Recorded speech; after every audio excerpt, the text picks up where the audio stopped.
اور بھائیو تحدیث نعمت کے طور پر میں یہ بتا دوں کہ یہ جو آج کا ٹاپک ہے، آج تک کسی بندے نے ویڈیو لیکچر میں اتنی وضاحت کے ساتھ کہ اس کی ایک ایک ڈیٹیل کو ایڈریس کیا جائے ایک جگہ پر جمع نہیں کیا، اور یہ کم از کم 5 سال کی محنت ہے اس لیکچر کو تیار کرنا۔ اور حدیث قرطاس کا جو میں نے لیکچر دیا تھا 3 گھنٹے کا، اس کے بعد سب سے مشکل لیکچر میرا جو سینکڑوں لیکچرز میں سے وہ آج والا لیکچر۔ السلام علیکم ورحمۃ اللہ وبرکاتہ۔ عزیزان گرامی، آج میں آپ کے لیے ایک علمی نکتہ اور علمی لطیفہ لایا ہوں۔ آپ کو پتہ ہی ہے کہ اس طرح کے علمی نکات، علمی پوائنٹ ہماری اکیڈمی سے گاہے بگاہے آپ تک پہنچتے رہتے ہیں اور آپ ان سے محظوظ ہوتے رہتے ہیں۔ اور یہ نکات، یہ علمی پوائنٹ، یہ تحقیقات کوئی حادثاتی طور پر یا اتفاقی طور پر کوئی ایمرجنسی میں پیش نہیں کی جاتی، بلکہ 5 سال تک ہم ان مسائل پر تحقیق کرتے ہیں، ریسرچ کرتے ہیں اور لیکچر تیار کرتے ہیں، اور اس لیکچر کے تیار کرنے میں 5 سال لگ جاتے ہیں ہمیں۔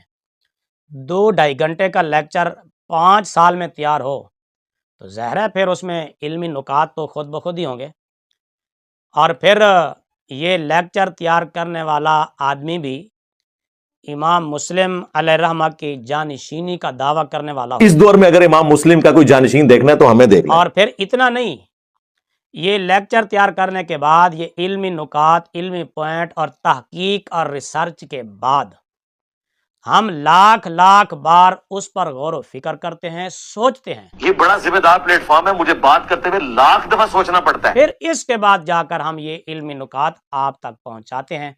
تو ظاہر ہے کہ جب اس طرح کی گفتگو ہو، 5 سال تک ایک ایک علمی نکتے پر تحقیق ہوتی رہے اور لاکھ بار اس پر سوچا جائے، غور و فکر کیا جائے، پھر وہ لوگوں تک پہنچائی جائے، تو آپ خود اندازہ لگا سکتے ہیں کہ وہ کس طرح کی تحقیق ہوگی اور کس طرح کی ریسرچ ہوگی اور کس طرح کے علمی پوائنٹ اور علمی نکات اور لطائف ہوں گے۔ آخر 5 سال جو لگتے ہیں تو یہی سوچا جاتا ہے نا کہ جھوٹ کس طرح بولنا ہے تاکہ عوام کو پتہ نہ چلے، دھوکہ کس طرح دینا ہے تاکہ فالورز کو اور سٹوڈنٹس کو ہوا تک بھی نہ لگے بھئی یہ دھوکہ دیا جا رہا ہے یا حقیقت بتائی جا رہی ہے۔ اور اس طرح سے ہیر پھیر اور کتابوں میں اور مسائل میں تحریف کی جاتی ہے۔ یہ 5 سال اور لاکھ بار سوچا اسی لیے جاتا ہے تاکہ عوام کو بدھو کیسے بنایا جائے، کہ ظاہر 5 سال تک جو بندہ سوچے گا کہ میں نے عوام کو فدو کیسے بنانا ہے، بدھو کیسے بنانا ہے، تو ظاہر ہے وہ اسی اعتبار سے اپنے علمی مواد کو پھینکے گا۔ تو بہرحال آج میرے پوتر نے دعویٰ کیا ہے کہ احناف کے لیے لمحہ فکریہ ہے۔ ساری امت، سب اہل سنت نماز پر متفق ہیں، سب کی نماز ایک ہے، چاہے وہ مالکی ہوں، حنبلی ہوں، سلفی ہوں، اہل حدیث وہابی، یا وہ شیعہ ہوں، سب کی نماز ایک ہے، سب نماز پر متفق ہیں اور سب کی نماز ایک جیسی ہے۔ صرف اور صرف احناف ساری امت سے الگ تھلگ ہیں۔ پہلے وہ دعویٰ سنیں، پھر ہم انشاءاللہ العزیز تفصیل کے ساتھ اور دلائل کے ساتھ ہم یہ بات ثابت کریں گے کہ کیا واقعی احناف بیچارے ساری امت سے الگ تھلگ ہیں اور سارے اہل سنت ایک طرف ہیں اور احناف جو ہیں وہ ایک طرف ہیں۔ کیا واقعی اسی طرح بات ہے؟ اس کی حقیقت کیا ہے؟ اور 5 سال تک اس بات پر جو ریسرچ ہوتی رہی، تحقیق ہوتی رہی، تو اس کی حقیقت کیا ہے؟ ویڈیو چلنے لگی ہے۔ اور مزے کی بات یہ ہے کہ سوائے اہل کوفہ کو چھوڑ کر اہل سنت کہلوانے والے سارے گروہ، مالکی ہوں، شافعی ہوں، حنبلی ہوں، سلفی اہل حدیث ہوں، یہ سب اور اہل تشیع، ان کی نماز کا ایک طریقہ ہے۔ اہل تشیع بھی سجدے میں جاتے وقت پہلے ہاتھ لگاتے ہیں، بعد میں گھٹنے۔ اہل تشیع بھی جلسہ استراحت کر کے، یعنی پہلی رکعت میں 2 سجدے کرنے کے بعد بیٹھ کر اٹھتے ہیں، جو صحیح بخاری میں طریقہ موجود ہے۔ تو اب بھائیو، لمحہ فکریہ ہے، لمحہ فکریہ ہے، لمحہ فکریہ ہے احناف کے لیے، اور ہمارے انڈیا پاکستان میں بریلویوں اور دیوبندیوں کے لیے جو احناف کہلاتے ہیں۔ اہل کوفہ کے لیے بڑا لمحہ فکریہ ہے کہ پوری امت کا اتفاق چلتا آ رہا ہے۔ اگر کوئی اختلاف پایا جاتا تو ہم بھی کہتے چلو یار کچھ لوگ یہ کہتے ہیں کچھ لوگ وہ۔ اور مزے کی بات یہ ہے کہ سوائے اہل کوفہ کو چھوڑ کر اہل سنت کہلوانے والے سارے گروہ، مالکی ہوں، شافعی ہوں، حنبلی ہوں، سلفی اہل حدیث ہوں، یہ سب اور اہل تشیع، ان کی نماز کا ایک طریقہ ہے۔ اہل تشیع بھی جلسہ استراحت کر کے، یعنی پہلی رکعت میں 2 سجدے کرنے کے بعد بیٹھ کر اٹھتے ہیں، جو صحیح بخاری میں طریقہ موجود ہے۔ تو اب بھائیو، لمحہ فکریہ ہے، لمحہ فکریہ ہے، لمحہ فکریہ ہے احناف کے لیے اور ہمارے انڈیا پاکستان میں بریلویوں اور دیوبندیوں کے لیے۔ یہ بڑا ذمہ دار پلیٹ فارم ہے، مجھے بات کرتے ہوئے لاکھ دفعہ سوچنا پڑتا ہے۔ جی عزیزان گرامی، سنا آپ نے، میرا پتر کہتا ہے کہ احناف کے لیے لمحہ فکریہ ہے، اور ان کو دعوت فکر بھی دی ہے کہ احناف کو سوچنا چاہیے کہ ان کی نماز ساری امت سے، سارے مسلمانوں سے، تمام اہل سنت سے الگ تھلگ کیوں ہے۔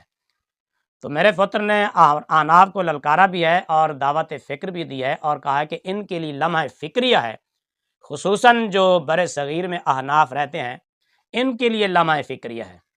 تو آج ہم صرف اسی تحقیق پر بات کریں گے، اس تحقیق کا جائزہ لیں گے، اور یہ میرے پوتر کی جو تحقیق ہے، مسئلہ نمبر 70B کے نام سے اس کے یوٹیوب چینل پر موجود ہے، آپ اس کی تفصیل سننا چاہیں تو وہاں پر بھی موجود ہے۔ پہلے بھی ہم اس مسئلہ نمبر 70B اور A میں سے کچھ علمی پوائنٹ، کچھ علمی نکات اجاگر کر چکے ہیں۔ اگر آپ نے ہماری وہ ویڈیوز نہیں دیکھیں تو آپ وہ ضرور دیکھیں، انشاءاللہ بڑی معلومات اور دلچسپ علمی پوائنٹ اور علمی نکات آپ کو ہماری ان ویڈیوز میں ملیں گے۔ آج ہم صرف ایک مسئلے پر بات کریں گے، مسئلے تو اور بھی بہت سارے ہیں، انشاءاللہ گاہے بگاہے اس پر بات ہوتی رہے گی۔ وہ ہے مسئلہ جلسہ استراحت کا۔ اس مسئلے پر آج ہم گفتگو کرتے ہیں اور دیکھتے ہیں کیا احناف اس مسئلے میں الگ ہیں، یا احناف کے علاوہ کچھ دوسرے حضرات بھی، ائمہ بھی، محدثین، فقہا، صحابہ کرام اس مسئلے میں احناف کے ساتھ ہیں، یا احناف کے لیے کوئی لمحہ فکری ہے کہ واقعی ان کی نماز ہر مذہب سے، ہر مسلک سے الگ تھلگ ہے۔ تو آج ہم اسی پر انشاءاللہ تفصیل سے بات کریں گے اور حوالہ جات پیش کرتے ہیں، اور اس میں آپ کو پتہ چل جائے گا کہ میرا پتر کس طرح مسائل میں تحریف کرتا ہے اور کس طرح خیانت کرتا ہے، علمی خیانت، اور کس طرح عوام کو دھوکہ دیتا ہے۔ حوالہ نمبر 1 یہ ترمذی شریف ہے، حدیث نمبر 287 ہے۔ حضرت مالک بن حویرث رضی اللہ تعالیٰ عنہ فرماتے ہیں، انہ رآ رسول اللہ صلی اللہ علیہ وسلم یصلی فکان اذا کان فی وتر من صلاتہ لم ینہد حتی یستوی جالسا۔ حضرت امام مالک بن حویرث رضی اللہ تعالیٰ عنہ فرماتے ہیں کہ انہوں نے رسول کریم صلی اللہ تعالیٰ علیہ وآلہ وسلم کو نماز پڑھتے ہوئے دیکھا، جب آپ نماز کی وتر رکعت میں ہوتے تو آپ نہ اٹھتے اس وقت تک حتیٰ یستوی جالسا، یہاں تک کہ آپ بالکل سیدھے ہو کر بیٹھ جاتے، اس کے بعد پھر کھڑے ہوتے، یعنی جلسہ استراحت کرتے، جلسہ استراحت کرنے کے بعد پھر کھڑے ہوتے۔ امام ترمذی نے اس حدیث پاک کو حسن صحیح کہا ہے، اور امام ترمذی علیہ الرحمہ نے اس حدیث پر جو کومنٹس کیے ہیں وہ پہلے سنیں، پھر اس کے بعد آگے بات کرتے ہیں۔ امام ترمذی علیہ الرحمہ فرماتے ہیں کہ اس حدیث پر، یعنی جلسہ استراحت کرنے والی حدیث پر، جو امام ترمذی کا جو تبصرہ ہے، وَالْعَمَلُ عَلَيْهِ عِنْدَ بَعْضِ أَهْلِ الْعِلْمِ، کہ اس پر بعض اہل علم کا عمل ہے، یعنی بعض اہل علم جلسہ استراحت کے قائل ہیں اور وہ اس پر عمل کرتے ہیں۔ اس سے اگلی حدیث، حدیث نمبر 288، عن ابی ہریرہ رضی اللہ تعالی عنہ قال کان النبی صلی اللہ علیہ وسلم ینہد فی الصلاۃ علی صدور قدمیہ۔ حضرت ابو ہریرہ رضی اللہ تعالی عنہ سے روایت ہے، فرماتے ہیں کہ نبی کریم صلی اللہ تعالی علیہ وآلہ وسلم جب نماز میں اٹھتے تو اپنے پاؤں کی انگلیوں کے بل، یعنی پاؤں کے اگلے حصے پر زور دے کر کھڑے ہوتے۔ تو اس حدیث پاک سے یہ بات واضح ہے کہ نبی پاک صلی اللہ علیہ وسلم جلسہ استراحت نہیں کرتے تھے۔ پہلی حدیث اس میں یہ کہا گیا کہ جلسہ استراحت کرتے تھے، اور 228 میں یہ کہا گیا کہ جلسہ استراحت نہیں کرتے تھے۔ پہلی حدیث پر جو امام ترمذی نے تبصرہ کیا تھا وہ یہ کہا تھا وَالْعَمَلُ عَلَيْهِ عِنْدَ بَعْضِ أَهْلِ الْعِلْمِ، اس پر بعض اہل علم کا عمل ہے۔ اور اس حدیث پاک پر، یعنی حضرت ابو ہریرہ رضی اللہ تعالیٰ عنہ والی جو حدیث ہے عدم جلسہ استراحت والی، اس پر امام ترمذی جو کومنٹس کرتے ہیں، جو تبصرہ کرتے ہیں، وہ یوں کرتے ہیں کہ علیہ العمل عند اہل العلم یختارون ان ینہد الرجل فی الصلاۃ علی صدور قدمیہ، کہ اس حدیث پاک پر اہل علم کا عمل ہے، اور وہ اس بات کو پسند کرتے ہیں کہ مرد نمازی نماز کے اندر پاؤں کے اگلے حصے کے بل، انگلیوں کے بل کھڑا ہو جائے، پاؤں کے اگلے حصے پر زور دے کر کھڑا ہو جائے، یعنی جلسہ استراحت نہ کرے۔ وہاں بعض اہل علم بتایا امام ترمذی نے، اور یہاں اہل علم بتایا، بعض نہیں۔ ظاہر ہے کہ بعض کے مقابلے میں جب اہل علم آئے گا تو یہ کثیر تعداد میں ہوں گے۔ تو امام ترمذی فرما رہے ہیں کہ جلسہ استراحت نہ کرنے میں اکیلے احناف نہیں ہیں، بلکہ احناف کے ساتھ اہل علم حضرات بھی ہیں، اور وہ بہت سارے ہیں۔ ایک اور لطیف نقطہ یہاں امام ترمذی کی عبارت میں سمجھنے کے قابل ہے۔ پہلی حدیث پر امام ترمذی نے فرمایا والعمل علیہ، اور یہاں اس حدیث کے اوپر جو انہوں نے کومنٹس دیے وہ یوں لکھا علیہ العمل، وہاں تھا والعمل علیہ، اور یہاں ہے علیہ العمل، وہاں جار مجرور مقدم نہیں تھا، اور یہاں جہاں عدم جلسہ استراحت کی بات آئی علیہ العمل کہا ہے، جار مجرور کو مقدم کیا ہے۔ اس میں راز کیا ہے، نقطہ کیا ہے؟ والعمل علیہ اور علیہ العمل، اس میں فرق کیا ہے؟ یہ اہل علم حضرات بخوبی جانتے ہیں کہ جب جار مجرور کو مقدم کیا جائے تو وہ تخصیص اور حصر کا فائدہ دیتا ہے۔ اب پہلی عبارت جو امام ترمذی کی ہے اس کا ترجمہ جار مجرور مقدم نہ ہونے کی صورت میں یوں ہوگا کہ اس پر بعض اہل علم کا عمل ہے اور بس، اور جار مجرور مقدم ہونے والی صورت میں ترجمہ یہ ہوگا کہ اس حدیث پاک پر، یعنی حضرت ابو ہریرہ رضی اللہ تعالیٰ عنہ والی، جو عدم جلسہ استراحت پر دلالت کرتی ہے، عمل اہل علم کے نزدیک صرف اور صرف اسی حدیث پر ہوگا۔ ظاہر ہے جب تخصیص کا فائدہ ہو رہا ہے حصر کا، تو معنی بھی حصر والا کریں گے۔ تو پتر واضح ہو گیا کہ جلسہ استراحت نہ کرنے میں اکیلے احناف نہیں ہیں، بہت سارے اہل علم محدثین صحابہ بھی، انشاءاللہ صحابہ کے بھی میں نام بتاؤں گا جو احناف کے ساتھ ہیں اس موقف میں۔ تو احناف اکیلے نہیں ہیں، یہ احناف کے لیے لمحہ فکریہ نہیں ہے پتر، آپ جیسے جاہل لوگوں کے لیے یہ لمحہ فکریہ ہے، اور خیانت کرنے والوں کے لیے، اور عبارات میں اور دینی مسائل میں خرد برد کرنے والوں کے لیے لمحہ فکریہ۔ ٹائم قیامت تک جواب دینا جس کا ٹائم قیامت تک کے لیے۔ حوالہ نمبر 2، یہ کتاب ہے مسائل امام احمد بن حنبل۔ یہ حضرت امام احمد بن حنبل کے صاحبزادے حضرت عبداللہ بن حنبل نے مسائل جمع کیے۔ حضرت عبداللہ بن حنبل فرماتے ہیں قال ابی، یعنی میرے والد محترم نے فرمایا انا اذهب الى حدیث رفاعہ بن رافع، میرا مذہب حضرت رفاع بن رافع والی حدیث پر ہے۔ یہ حدیث رفاع بن رافع کیا ہے؟ یہ آپ کو اسی سیکنڈ میں نظر آ رہی ہے کہ نبی پاک صلی اللہ علیہ وسلم نے فرمایا ثم اسجد حتی تطمئن ساجدہ، کہ تم سجدہ کرو حتیٰ کہ سجدے کی حالت میں تمہیں اطمینان ہو جائے، یعنی بالکل مکمل سجدہ ہو جائے۔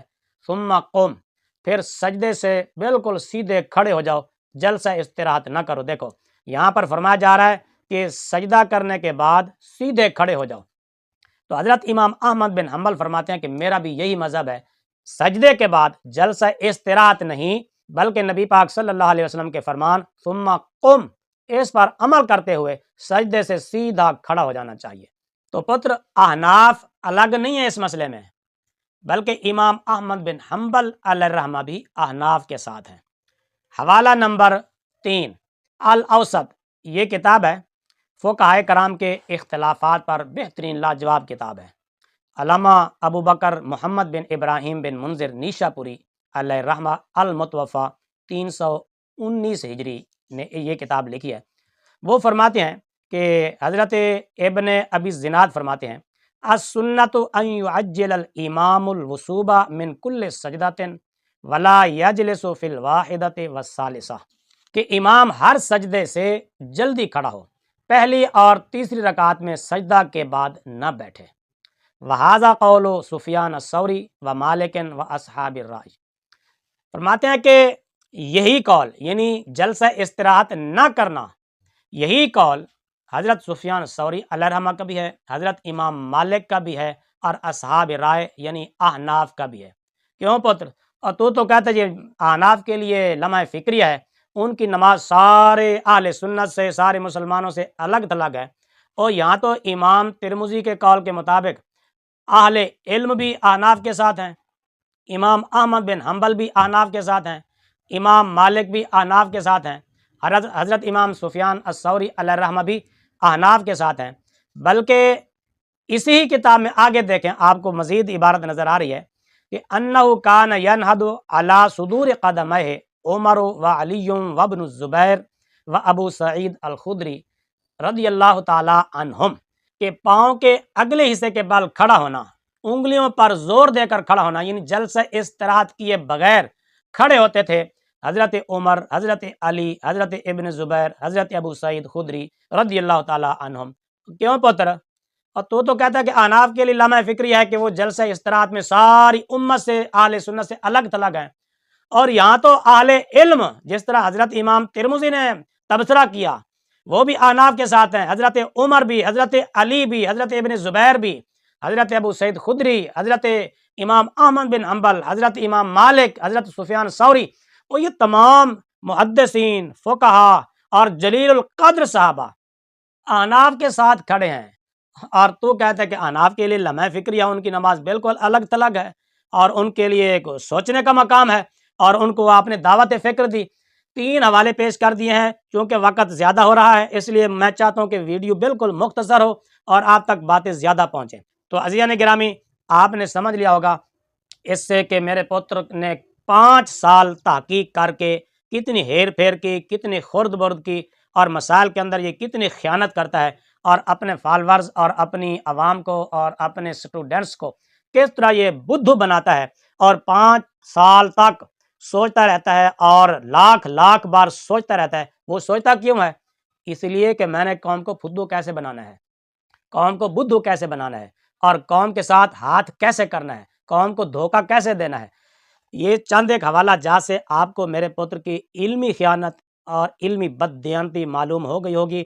انشاءاللہ العزیز آپ ہمارے ساتھ جڑے رہیے گا، انشاءاللہ اس طرح کے علمی نکات اور پوائنٹ ہم آپ کے سامنے شیئر کرتے رہیں گے۔